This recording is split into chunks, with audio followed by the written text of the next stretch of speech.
नमस्कार, बहुत स्वागत है आपका। आप देख रहे हैं ग्रैंड धर्मास सन्मार्ग। जय माता दी। नवरात्र के दिनों में माँ की आराधना लाल फूलों से करने का विधान है।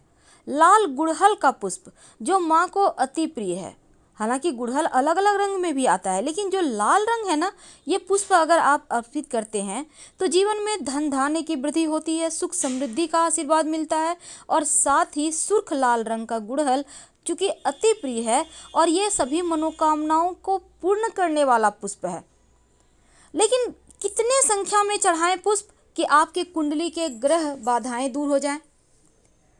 अब कहा जाता है कि जो गुड़हल का पुष्प है वो मान्यता है कि इनके ऊपरी भाग में ब्रह्मा, मध्य भाग में विष्णु और निचले भाग में महेश का स्थान है। और गुड़हल के पुष्प के अंकुरण वाले भाग में देवी दुर्गा स्वयं विराजमान होती हैं। देवी भागवत की अगर हम माने तो माँ दुर्गा को गुड़हल का फूल अति प्रिय है। इसीलिए जो भक्त गुड़हल के फूलों की माला माता रानी को समर्पित करता है उनकी सभी मनोकामनाएं अवश्य पूर्ण होती है। अगर हम ज्योतिष की माने तो माला बनाने के समय फूलों की संख्या का भी ध्यान रखना चाहिए। और तंत्र साधना में गुड़हल के फूलों का उचित संख्या मंत्रोच्चारण करने के बाद अर्पित किया जाए तो उसके उत्तम फूल आपको फल मिलते हैं। लेकिन तमाम मनोकामनाओं की पूर्ति के लिए कम से कम 21 गुड़हल का पुष्प का आप माला बनाएं या 11 पुष्प का भी बना सकते हैं। वैसे तो 9 पुष्प अगर नहीं है तो कम से कम 9 पुष्प का ही माला बनाकर माता रानी को पहनाएं। तो जो गुड़हल का पुष्प है इसमें चूंकि नवग्रह का भी वास होता है। गुड़हल के पुष्प के हरे भाग में बुध और केतु का प्रतिनिधित्व माना गया है और फूल के केसरिया भाग में मंगल का प्रतिनिधित्व है।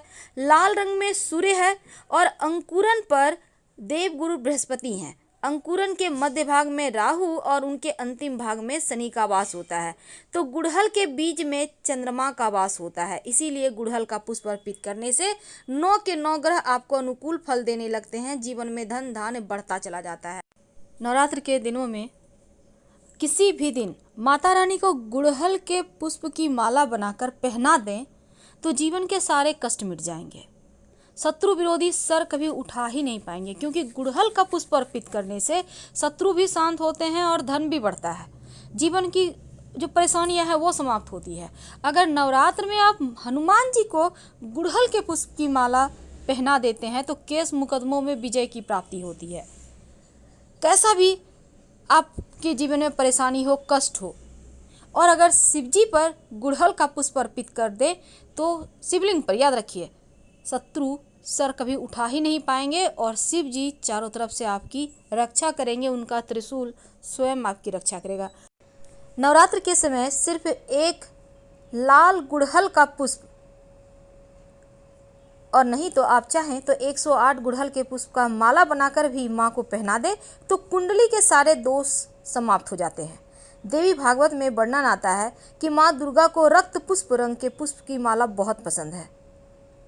तो तंत्र साधना में भी गुड़हल के पुष्पों की संख्या के आधार पर मंत्रोच्चारण से विभिन्न दोषों को दूर किया जाने का विधान है। तो गुड़हल के पुष्प में अंकुरन निकलने की वजह से भी यह देवी माँ को बेहद प्रिय है। फिलहाल विदा लेते हैं। धन्यवाद।